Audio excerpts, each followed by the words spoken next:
I'm Jill. And I'm Kayla. And we are I Wanna Wear Your Skin!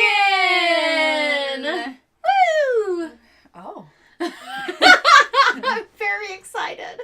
We're back. We're back, motherfuckers! And boy, do we have a film for you. Oh my goodness. Buckle up, buttercups. We got some shit to lay out for you. Oh boy. Alright, well, real quick before we get to that, let's just, if you haven't ever listened to us before, I mean, there's like 30 episodes to understand what we're about. So just go back. Sure. And it won't take long. Yeah, we're hella basic. It's two weirdos in Seattle with nothing to their names except Mango White Claw. White Claw, some service industry jobs, and a lot of dogs in our life. Yeah.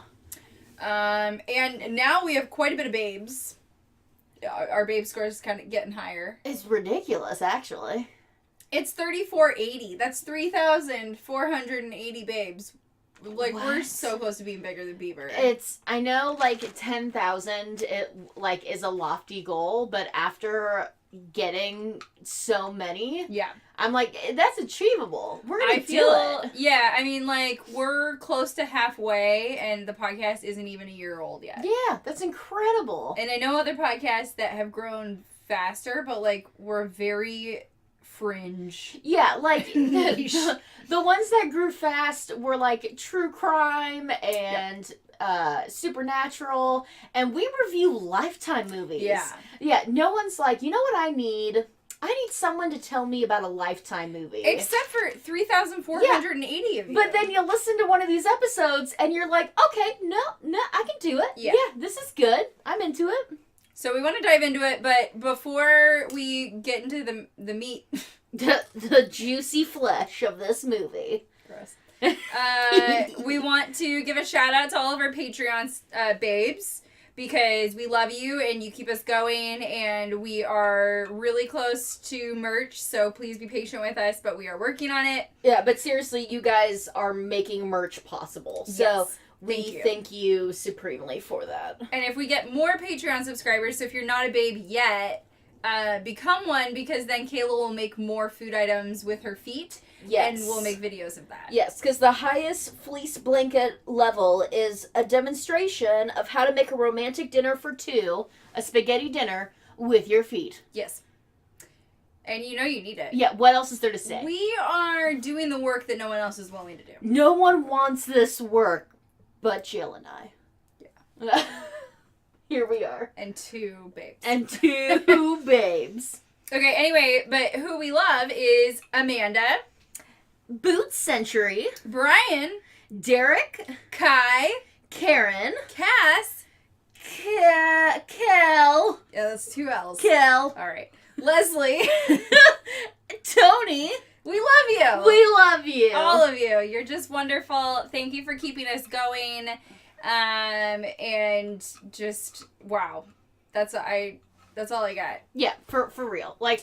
At no point when we were doing, we talked when we first started doing this, oh, it'd be cool if we started a Patreon. And then we were doing it, and then I was like, oh my god, it would be cool if one person gave us $2. And then we literally have a crew. Yeah. On our Patreon, and that's incredible. It's amazing. It blows my fucking mind. So thank you so much. We also want to thank The Bad Copy. They feature us on their site. We love them. They have a wonderful site for all punk news and related, blogs and podcasts and photos and really cool shit. So festivals, album releases. Check them out. And I think we should. Should we dive into this? I mean, we're gonna. We gotta. It's we why don't we're wanna, here. But we never do. Yeah. And we keep doing it.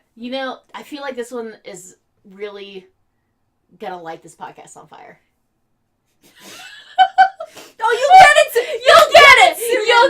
You'll get it! Just hold on. Just hold on. Yeah. Go. Oh, last thing. Yeah. Kayla, what are you drinking? Oh, thank you, Jill. It's been so a minute welcome. Since we've done this, and I never forget even when we're in the swing of things. We're out of practice.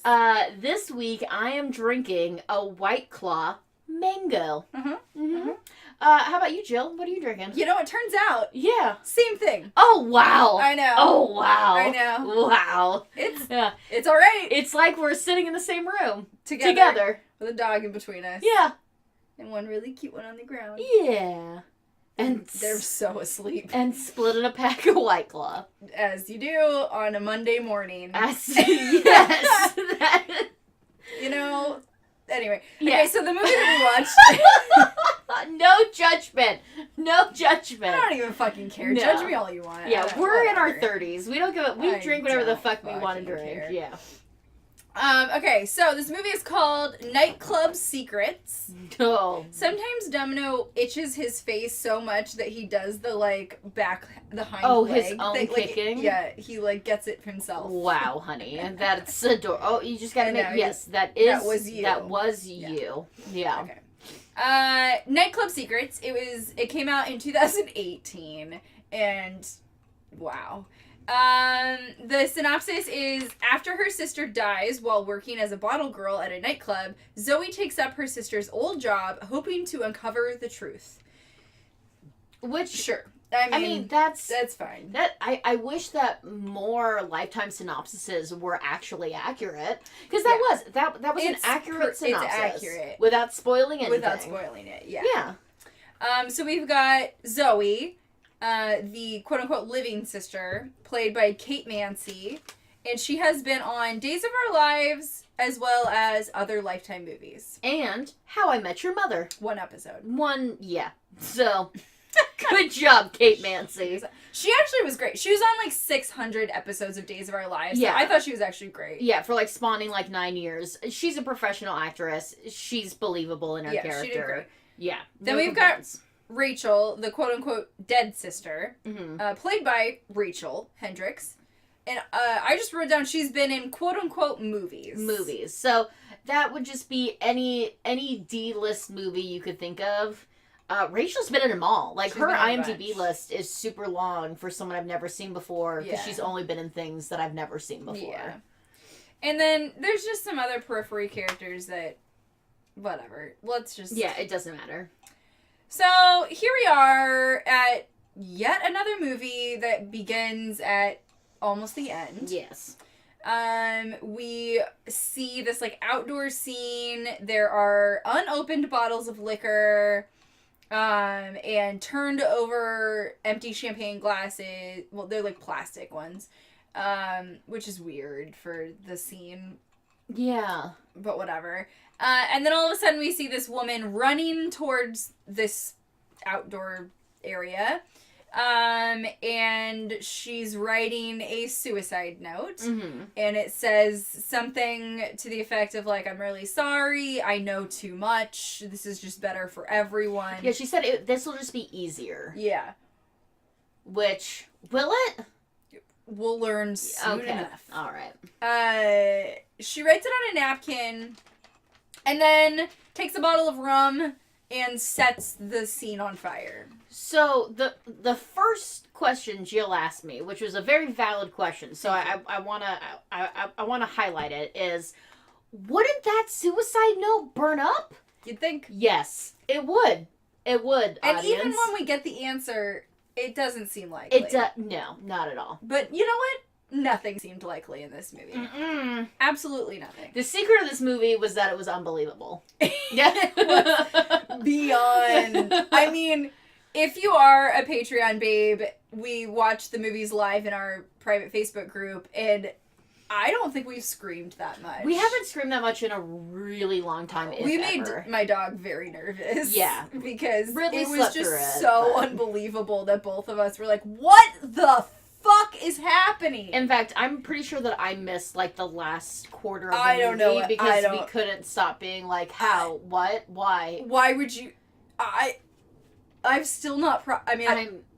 maybe we'll process it together. I don't think we will, but let's try. I mean, we can. Okay, so anyway, then, we find out was Rachel, and the police come to tell the mom freaks out, then it opens up to this scene in a classroom with the words, "be a sadist," Which is obviously, like, the writer trying to be cheeky about what's gonna happen. Which, we knew going into it because we saw this scene, but it was still so much worse than we thought. Yes. And she's like, like, put your characters in precarious situations. And she's a high school writing, or, like, English teacher. Yeah. But... Did you have LA, or did you have English? We called it language arts. So I went to 2 different middle schools and 2 different high schools, and each place called it something else. So it was either like English Lit, or it was just English, or it was LA, or it was like arts and writing. Oh. Yeah. Okay.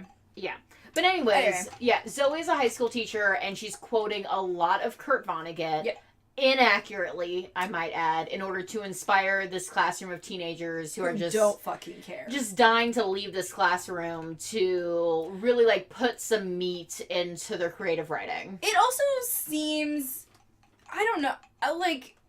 It seems pretty advanced to teach a high school class to be a sadist in their writing. Well, like, that seems... a little much. Like, I could understand her not using that word and then describing, like, put your character, but but to literally, like, on the projection have in bright neon colors be a sadist in bold all caps. I feel like that would get you fired. Yeah. Like, they get fired as a public school teacher. Which, spoiler, she's about to quit her job anyway because her mom calls and tells her that her sister has died. Yes. So she doesn't even change her clothes but packs a bag and goes to her mom's house. Mm-hmm. Her mom is immediately drinking vodka, which, I mean, fair. Yeah. And they're both just, like, she's, like, kind of trying to keep it together for her mom, and they're both just trying to, like, get through the day. And then she goes into her and her sister's, I would assume is their, like, childhood bedroom. Yes, with matching twin beds. Yeah, there's 2 twin beds. And there's this picture of them where they're each wearing a shirt, kind of like the his and hers shirts, but one of them says her yin and the other one says her yang, and it has a yin yang symbol, like half and half on each. And it has arrows pointing to the other shirt.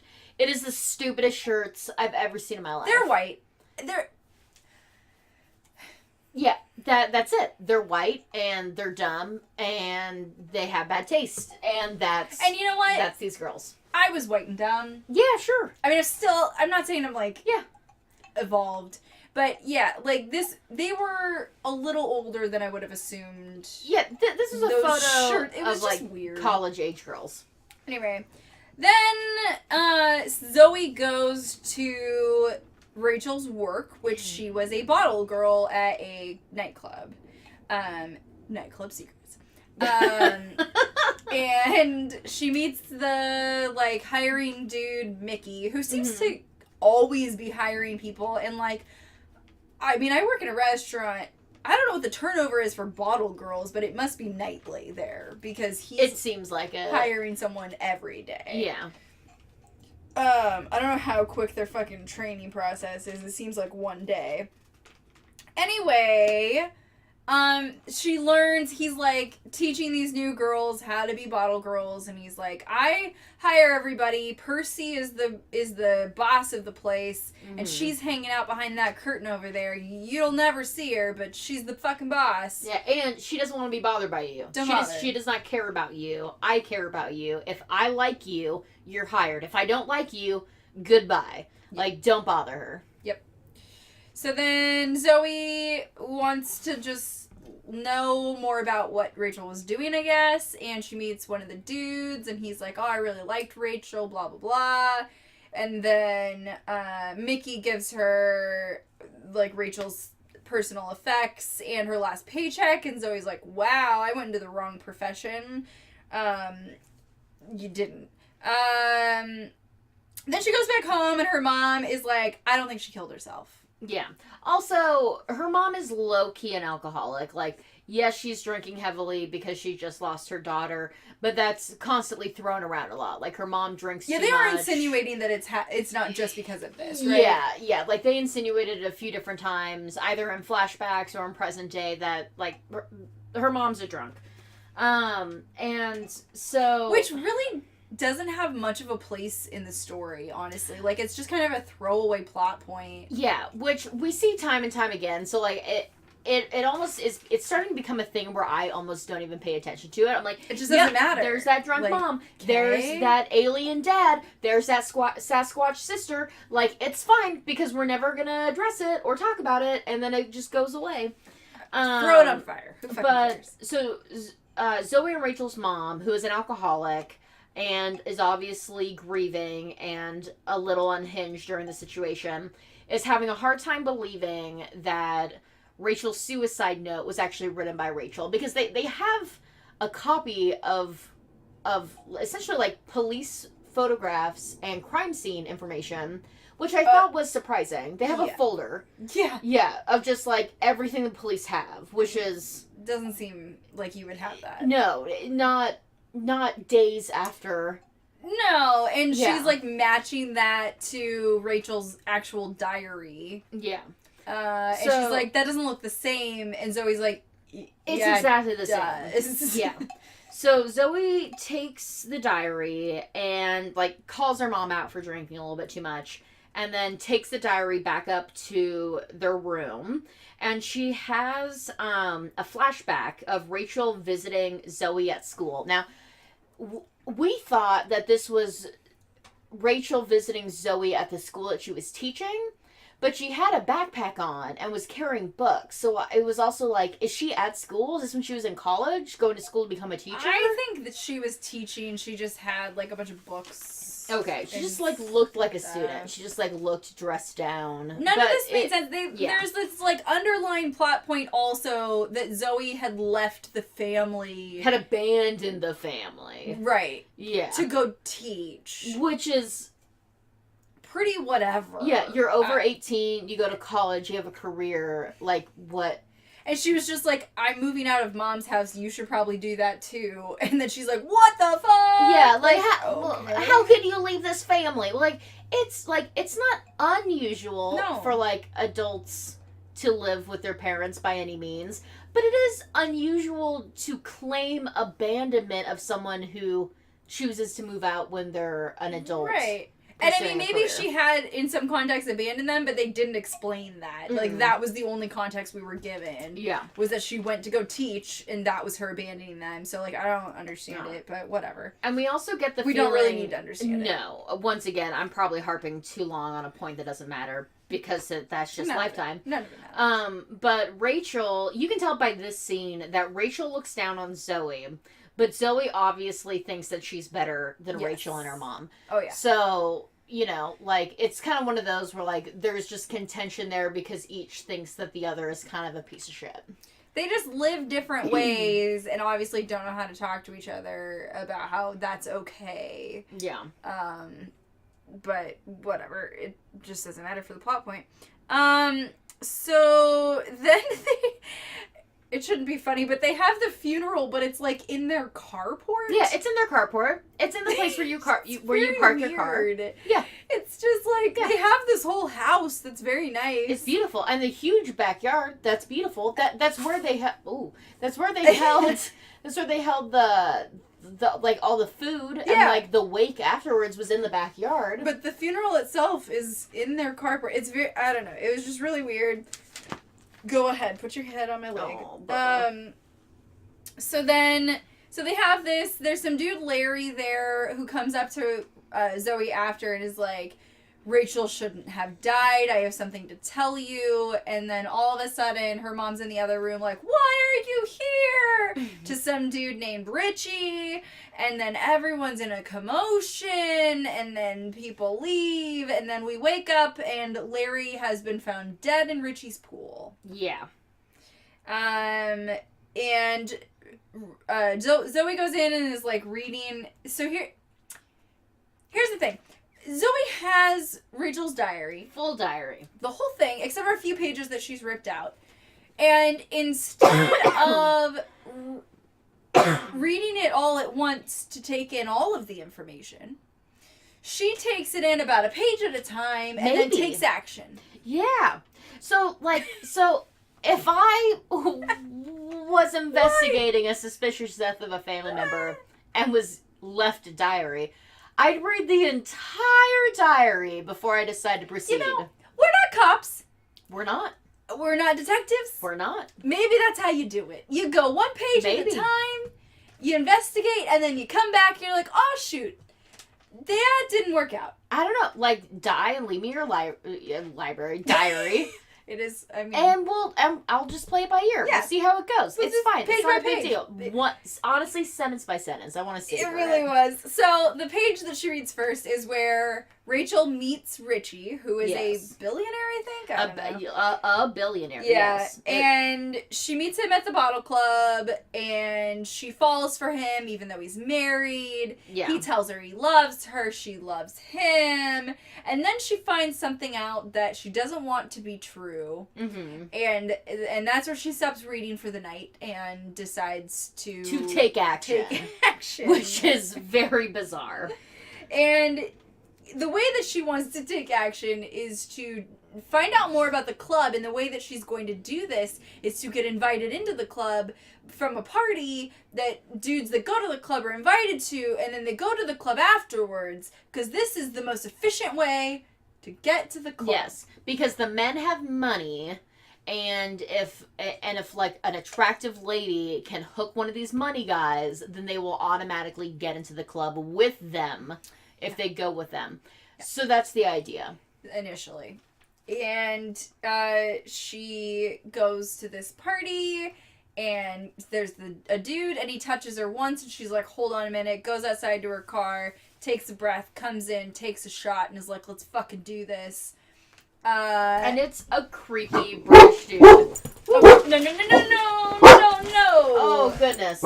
Oh, goodness. All right. Okay. Woo. Oh, yes. Oops, sorry. Go get him, Domino. Go get him. Ridley, did that startle you? There's someone at my door, everyone. It's probably the mailman, huh? Well, yeah, you're fine. You're fine. So anyway, she gets into the club with this dude. Yeah, and he's like a creepy British guy that keeps on talking about, like, how wealthy he is and how he has a yacht, and wouldn't it be great if they all went on a yacht together. He wants to take her to Ibiza tonight on his yacht. I mean, he's just, like, really greasy, and obviously she's just using him to get in, which is fine. So as soon as they get into the club, she totally abandons him, and then tries to sneak into VIP because she sees Richie in the VIP. But she gets stopped. Of course. Obviously. And then she's like, I quit, and leaves. Mm-hmm. Then she goes home to read another page or sentence where Rachel's like, so the other way to get into the club is to work there. Yes. And she's like, oh, wow. What a fucking idea. Look, and Jill and I were like, do it. What? Because we thought she was doing that already. That's what we thought, because that seemed the most efficient way to get in it's like, to the club culture. What are you doing? Why are you you just taking all these fucking roundabout steps? Like, you just could have gone and be like, can I have a job? Like, that was an option? That would have been my first choice. Yes! So, she does that, and Mickey's like, nah. I don't think so. I guess. And she then recalls a sentence from the diary that said, Percy's the way in. And so she screams, and Percy comes out like, this is fucking annoying. What's happening? Mm-hmm. And she's like, I miss my sister. Can I work here so I can be close to her? And Percy's like, fine. Percy goes, you're hot. Like, so we'll give you a trial run. That's how it works. So the lady who is training her does not think that she's going to last and is very open about it. She's like, you just don't have what it takes, honey. So she's running her through the night, and I feel like she's purposefully blasting through the evening as quick as possible to just, like, get rid of her. Get the fuck rid of her. But while she's working... She is, to be fair, like, she's acting like a square. And that's just who she is. Yeah. It's uncomfortable to watch, but it's also like, yeah, man, like, this is not what you're good at right now. Yeah, and the whole scene was, like, really awkward, and I felt very uncomfortable. But for some reason, when she dropped off a bottle at a table, that both really impressed her trainer and Percy, the owner, but we don't know how. I don't. Because she bombed it. she was like, so she slithered out of the guy's arms and was just like, oh no, okay, like, bye. It was almost like you could literally read on her face that she's like, you're gross. Yeah. Goodbye. I am a teacher. And so when she's at, like, the bar, just, like, having a minute, a guy who, I think we might have breezed past him, he was a paparazzi. Oh, yeah, I didn't write that down, I don't think. I forgot about that. I think his name was Vince. What was his real name? That's right. Vince. This guy, Vince, that she met previously, very briefly, sends her a cocktail napkin with a yin-yang symbol on it. But Percy puts a drink on it quite quickly, so she doesn't process it. Yeah. Also, I mean, why? Yeah, I honestly, I wouldn't get, like, in the context what that fucking meant. So she decides that after Percy leaves, because Percy's just like, you're really impressing me tonight, I'm really watching you, and we're all like, oh, okay, I guess. So she decides that this is a good time to try and sneak into the VIP room because Richie is there, and try and meet him. So she comes in, and she is met by a woman who claims to not only have worked with her sister, but also be a really good friend with her. And that her sister wasn't just a cocktail waitress like what Zoe is doing now, but she was an actual bottle girl that worked only in VIP. And that there's, I guess, an obvious different hierarchy in nightclub culture. Right. Between a cocktail waitress and a bottle girl. They both do bottle service, but the bottle girls get more money because they're doing other... We'll learn. Well, they do other things. So Mickey sees her in VIP and pulls her out and sets her straight. Like, you're a cocktail waitress. You work out here. Like, you're not a bottle girl. So she... So she goes to Valerie, this girl, and she's like, hey, how do you get to be VIP? Yeah, like... This is your first fucking day at the job, man. You can't ask for a promotion. Also, like, be good at your first job. Do your job well. First off. It's obviously that she's never had a job before, which is fine. But she says, like, you have to get clients that come to see just you, that, like, pay a lot of money, and they come to see just you, and that's how you get promoted. Yeah. And she, I think, like, she just starts nailing the job. Well, she goes and reads a couple more pages of that diary. That's right. That, like, essentially, like, is like, yeah, and then you just have to entertain these people and, like, pretend like they're important. And it's like, this is why you should have read the entire diary on the first go. Like, it's too much to take in at once. Oh, my God. I have to take it day by day. So she decides to really, like, give it her all, and she does. She just starts naturally getting better at it. Somehow. We don't know how. Just all of a sudden, she's, like, great at it. It's just a montage of it. And Percy approaches her to be a bottle girl in the VIP area, where she finally gets to meet Richie. And he recognizes her from the funeral, and he apologizes for her loss and tells her, you know, like, your sister and I, you know, were really close, and she meant a lot to me. I'm sorry I upset your mom at the funeral. That definitely wasn't my intention. I just didn't know it was going to be a carport. Yeah, I just didn't know. But he's just like, I'm really happy that you're working here now, and I would really like to get to know you. Gross. And I think that's the end of it. Yeah, somehow after that, we learn that, like, Mickey comes up to her, he's like, you want to make a lot of money? And she's like, I mean, like, I was on a teacher's salary, this is a lot of money. Yes. But she's like, how much? And he's, I don't think he even says, he just says a lot. Yeah. But he's like, okay, so people like Richie have these after parties at their houses and, like, rental houses, whatever. And we need girls to go do bottle service there is effectively how he's, like, selling it to her. And she's like, yeah, I mean, sure, that's fine. Totally. Like, more money sounds tight. So she goes to one of these parties, and number one, Richie has a hot tub in the middle of his house, like, indoors. And he has this, like, I don't know how to describe it. It's a shelving unit where all of the shelves, like, wiggle. Yeah. Like, they're all rotating. in opposite motion. It's like, nothing says I'm fucking rich like this thing. But, like, how do you set a drink down on it? You don't. Like, but there's stuff on it. It's I know. holding stuff as it's spinning. Like, I would be like, you just move your... He must be a physicist. I guess so. So she goes, and that girl Valerie is there, and she's upset because she's like, Richie never looks at me the way he looked at Rachel and the way that he's looking at you. And she's like, okay. I guess. And Valerie's like, you want a drink? And she's like, okay. And she's like, here's a rum and coke, which is a very weird rum and coke. But either way, she takes it. And then Richie's like, hey, come with me. And she's like, okay. And he takes her out on a rowboat into the middle of the lake behind his house. And then we realize that she's been drugged. Yeah, and doesn't he tell her? He's just like... He does, yeah. He's like, yeah, like, don't take drinks from other people. Yeah, he's like, don't take drinks from other people unless you've seen them pour it, which is fair advice. Mm-hmm. But also, maybe don't drug people. Yeah, please don't. Thank you.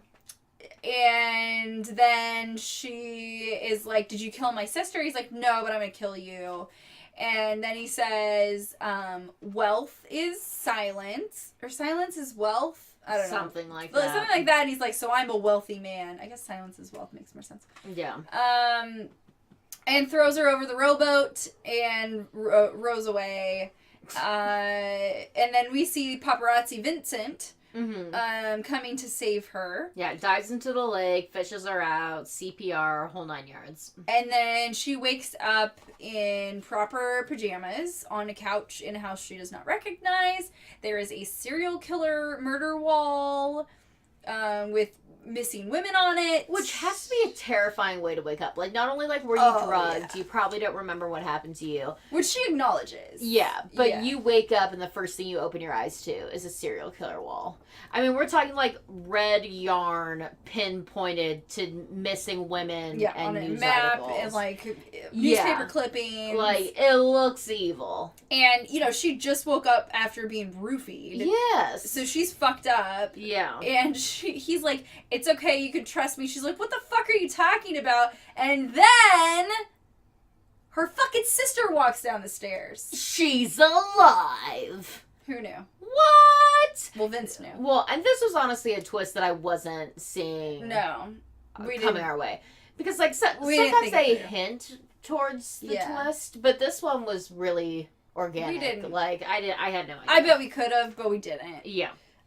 We're so far into this, y'all. Like, we're in it to fucking win it. We're deep in this. So, Anyway. obviously... Oh!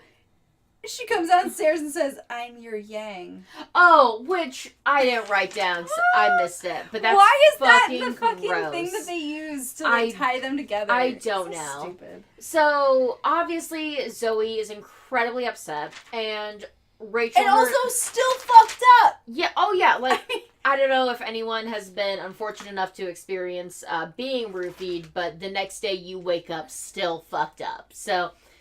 I've heard enough to know, like, It's you would terrible. be absolutely fucked all day. Yes. Yeah, like, and it's just ridiculous that she's even standing up. And also, I feel like I would immediately be like, whose fucking clothes am I wearing? Yeah, not gonna lie, I was fucked up for, like, 48 to 72 hours, like, after it happened.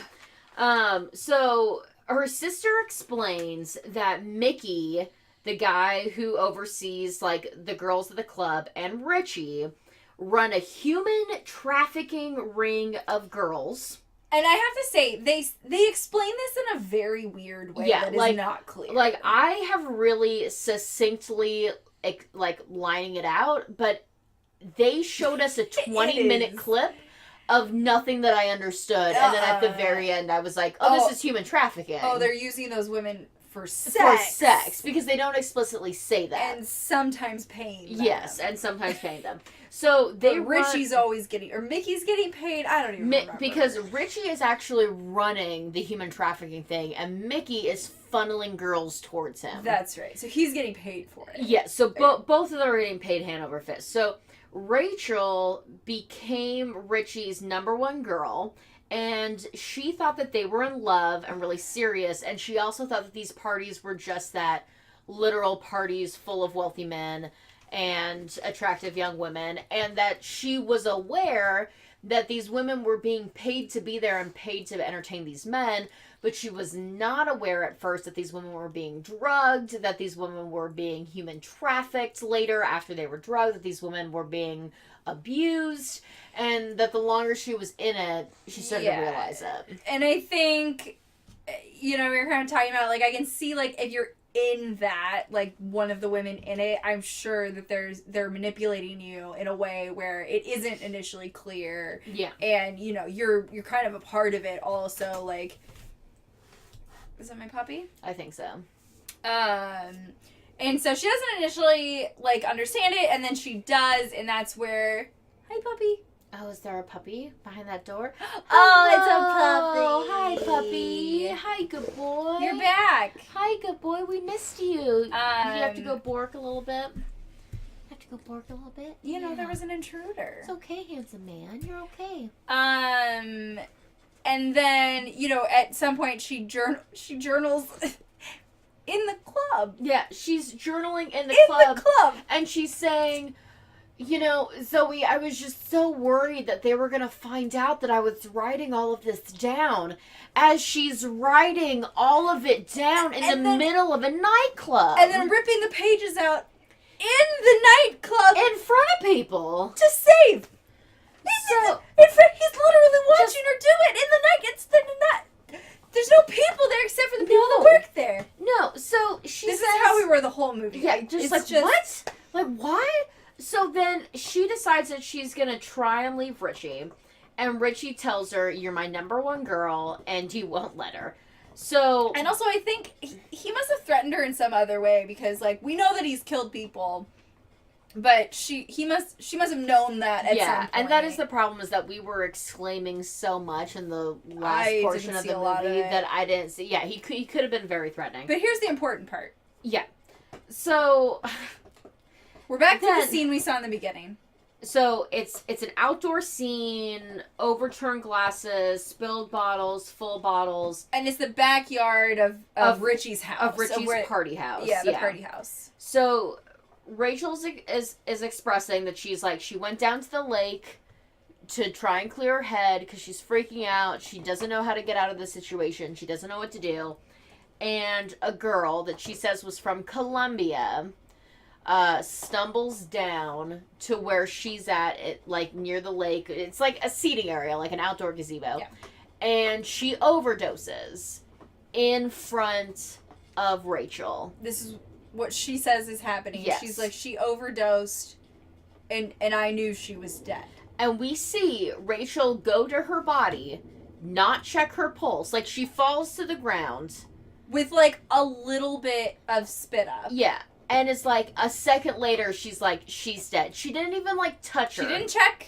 No. She didn't call the police. No. She didn't get anybody. No. She literally looked at her and was like, well, she's fucking dead. Now I gotta take this opportunity and pretend this is my own suicide. So she drags this woman who's 50-50, not even dead, puts her in one of these yard chairs.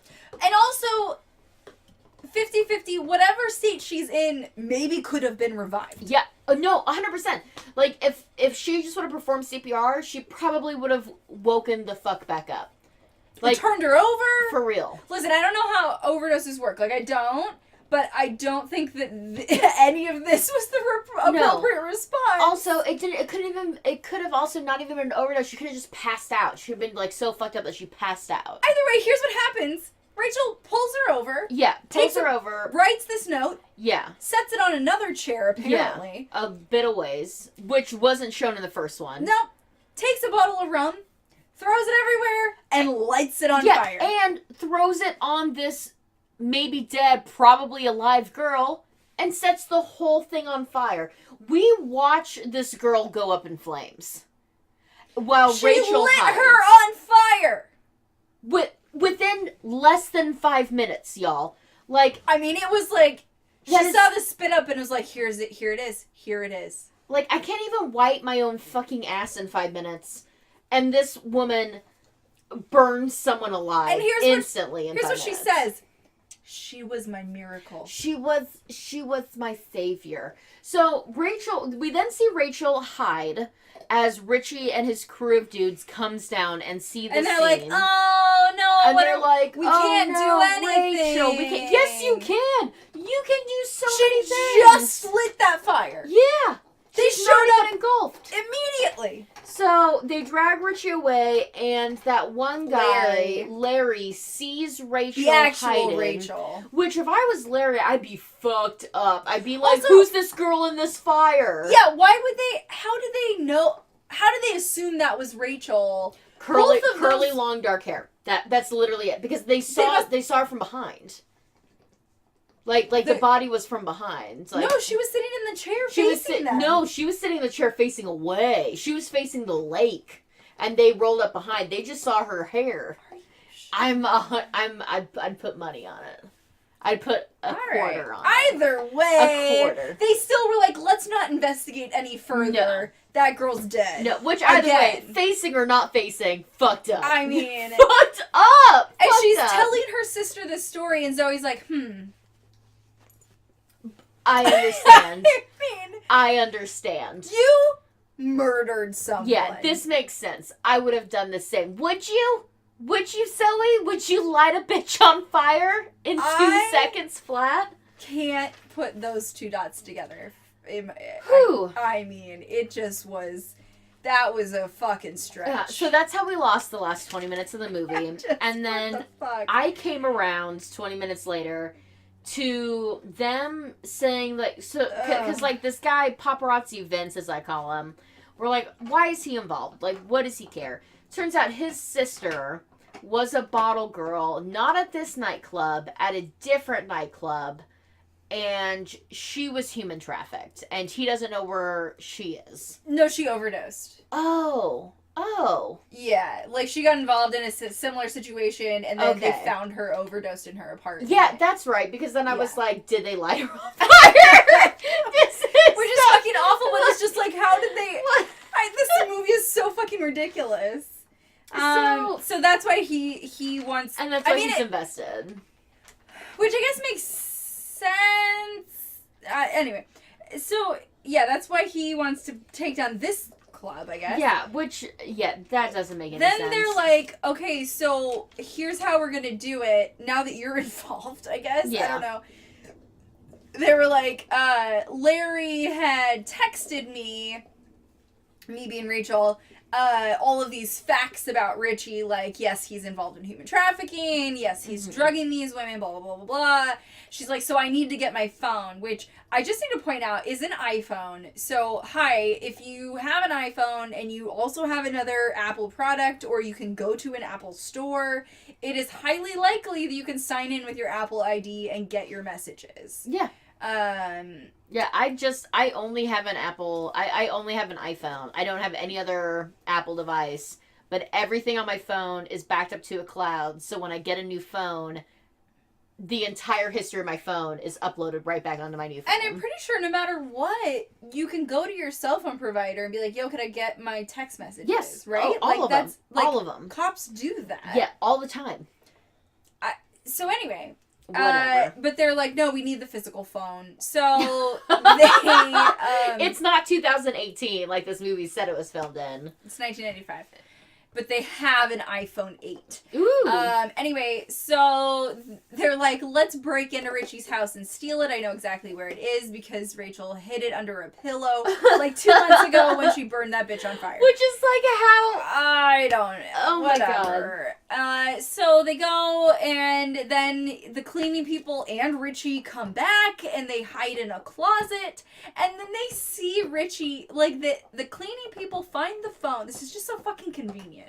They find the phone under the pillow, and they're like, oh, what could this possibly be? And he's like, I don't know, but let me just break it with my gun. With the fucking hilt of his gun. Which is just like, what shitty cleaning people do you have to be to find that phone after 2 months in this sex house? But like, also, the cleaning people are like, I think I need to go now. Yeah. I need to leave. And they even show that lady's face. She's like what the fuck is this? So then they go back to Vince's house, and he's like, now we have to go to Plan B, and Plan B sucks. Yeah. Plan B is that Richie or Mickey, somebody, has a ledger of these women because apparently not only does Rachel journal in the club, but Richie and Mickey journal about their binders full of women in the club. And they're like, so that's gonna be our ticket. And then Zoe, so they have this whole like plan in place to go get the ledger. It's way more elaborate than it seems necessary. Apparently, Mickey keeps the ledger, which is a moleskin notebook, in his back of his pants with his shirt tucked into it, so it's like very openly out. Zoe shows up. She sees Valerie. Valerie is like, oh my God, are you okay? How are you? And she's like, I'm great. Can we go inside? And Valerie makes them each a drink, and Zoe's like, hey, could I get an olive? And Valerie's dumb and turns around, so she switches their drinks because she knows that she drugged her again. because Valerie drugged her the first time. She's probably gonna drug her a second time. And she does. And she does. So then Valerie's drugged. Yeah, and the actress who plays Valerie plays a drugged person by just going, oh. Yes. Like, she just sits down and she's like, oh, no. Yeah. It's like a cartoon. It is. Oh my God. I'm going back I'm in time. drugged. So she's drugged. Meanwhile, on the floor, the paparazzi dude storms the place, and they... Oh, one of the girls that was training one of the nights, like... Yeah. She like goes to the VIP, and Mickey's like, what are you doing here? She's like, I just came to warn the ladies that they're doing something bad. It's like, what are you doing? She takes her fucking time and doesn't even say it. No, and you, like, if I saw that, I'd be like, man, that lady is, one, very winded, and two, I don't know what the bad thing is. Like, should I be scared? Are you okay, lady? Like, what's going on? He escorts her away, and we're reminded that in the beginning when he was training her, he was like, you know, a champagne bottle could be a very good weapon, but don't use it as that. So then she hits him over the head with the champagne bottle, which doesn't break, but just has some of his head blood on it. Yes. It's very strange. And then because he gets hit over the head, Vincent takes the ledger, but then there's a lot of security in the club naturally, and they see him, so he shoots his gun in the air. Yeah, and then Rachel hops into the DJ booth and pumps the smoke machine. Zoe does. Yeah, Zoe does, excuse me. So the room fills with smoke, and Rachel stands under a light and is illuminated as Richie is trying to evacuate the club after the gunshot. Yeah. And, like, you see him, see her, and she's staring him down defiantly, and he's obviously, like, freaked out, but he's also obviously like, oh my God, I've missed you. Like, it was weird. Like, I was expecting him to either be, like, terrified that she came back for him, or, like, what, but, like, obviously, he's still into her. And then the cops show up to arrest Richie and Mickey. And then here's the best part of the whole fucking movie, is that Zoe is in the DJ booth. Still. And she goes on the microphone and starts, like, finishing her story about being a sadist and about these characters being in precarious situations. And is like, the end. And closes the book. And the police are like, thank you so much for your help. We really appreciate you breaking down this human trafficking ring. And Rachel is just like, hey, could you do me a favor? Could you find that Colombian lady's family and tell them that she's my angel? And they're like, yeah, we're totally not going to charge you with charge murder. you for murder or defiling a corpse, and you are free to go. Thank you, milady. Absolutely talk to her family and express your feelings to them. Yeah, not a problem. Thanks for burning that lady alive, so you and could, faking your own suicide. Yeah, so you could do this. Which, yeah, I think she could be charged with faking her own suicide as well. She could be charged with a lot of things. Yeah, but apparently not in Lifetime. Anyway, and then she's like, who called the cops? And Zoe's like, not me. Look over there. And it's Mom. It's Mom. So at some point, Zoe... And then they all fucking party at the club. Yes. So I guess at some point, not that we saw, Zoe told her mom that Rachel was alive and their whole scheme. And their mom, I guess, suggested calling the cops in the middle. I don't know. Who knows? But there is a very painfully long dance scene where the nightclub owner, Rachel, and Zoe, the paparazzi, all of them are fully dancing and clubbing in this nightclub. And laughing. They're all laughing. I got away with burning a woman alive! It's...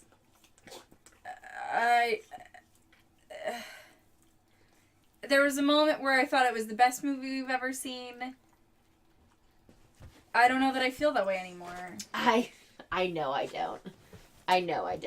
It was like, it was so much that at one point I was like, wow, they really just threw all of this at us. And now I just feel like, why though? Why did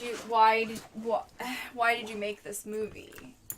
I just feel like they could have ended it 100 different times. And they just kept not ending it. Like, they could have ended it when the police, like, dragged that guy out. They could have ended it, they could have not made it. Yeah, they could have just not fucking made it. But also, the ending was really poorly done. Why were they dancing in the club? But also, like... That was a part of a human trafficking ring. But they also stormed the club. Like... Why wouldn't they just give the police all of their very real and obvious evidence and be like, hey, they're all going to be here. It's a Friday night. Go and arrest them. Yeah, and the police go and arrest them. Do it. Yeah, they don't have to go in and then also roofie another woman. Like, she could be charged with that. Yes, she is evil. She's roofing and drugging people. But also, you can fucking kill people roofing people. So also, you still can't do it. Yeah, don't do it. So, like, it would be fair if she, like, I don't know, like, the girl, like, roofied her and she, like, punched her or shot her. Like, something in defense of being roofied. Like, I don't know. Like, something like that. But this was... Yeah. You don't just get to, like, then roofie someone. Like, obviously that lady needs to go to jail. But, like, I don't know. Yeah, when she was just like, oh, yeah, I need some olives. And then when she turned around and turned back around with olives, she just sucker punched her. Like, sure, should have fucking drugged her.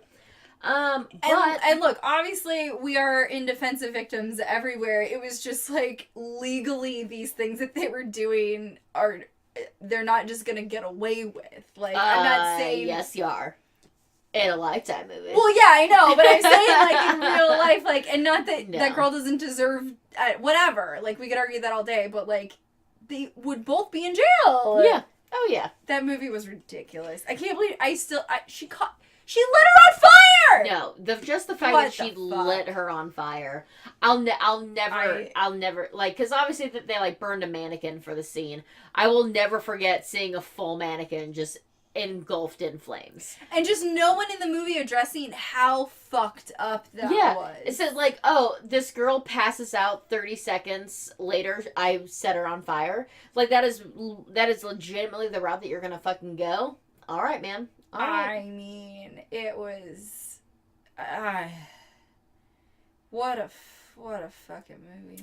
But what really matters is what fleece blanket rating would you give this film, Jill? I'm going to give it 2 only because there were twists. And they were twists that I naively did not expect. Yeah. But aside from that, fuck this movie. Also, the girl was a good actress. The girl that played Zoe was really great. Yeah, I mean, she was annoying, but I feel like her character was supposed to be annoying. Yeah, her character was annoying, but she did a good job. Yeah, it was fine. I'm gonna give it 3 fleece blankets because I've never seen a woman burned alive on Lifetime before, and that's pretty awesome for me. Like as a horror fan and a body horror fan, I was like, what is this? So that blew my fucking mind. I've never seen Lifetime go there before. They went there. They fucking went like there. fine. Jeez. Fine. So I mean, honestly, join our Patreon just to see us scream at that. Just to see it. But yeah, but in terms of like honestly anything else, like so like obviously this movie was trying to make a statement about human trafficking and sex work, and it failed. Didn't do it well at all. It failed miserably on all of those accounts. They made any service industry, let alone like anything involving sex work, to be like fucking sleazy and like not like you don't deserve to make this money or like anything like that. Yeah. It was like, I mean, you must be a teacher or an academic or you're a piece of shit. And it was just like, fuck you. Yeah, I mean, literally, because the human trafficking and the sex work element didn't come into it until like the final act. But literally, the entire movie was talking down to these women that are cocktail waitresses and bottle girls that are making legitimate money doing legitimate work, and people are talking down to them. So and that was definitely frustrating. We must point out there's a difference between sex work and human trafficking. Like those are two different things. Yes, and this movie clumped them in kind of one together, thing. And like human trafficking is not okay. No, it's like, not. It's not an okay thing that happens. Sex work is a job. Yes. They're just different. Like, it's power dynamics. Yes. And they naturally didn't handle it well. I mean, they addressed it, and there were maybe some pieces that were like, okay. Yeah, like, Lifetime just can't even handle the most simplest things well. Like, I mean, when we're talking about, like, simple drama, like, and I don't want to make light of it, but, like, simple drama, like, divorce, they fuck divorce up. Like, do you really think they're going to be able to tackle a concept like human trafficking? Well, and like, I'm sure, I mean, you know, sex work as it is still a highly contestable, like, topic. Oh, yeah. Yeah, absolutely. In society, so. Like, I know there are friends of ours that don't agree with my stance on being very pro-sex work. Right. And, like, obviously that is a big topic that's like very debatable and a hot topic issue.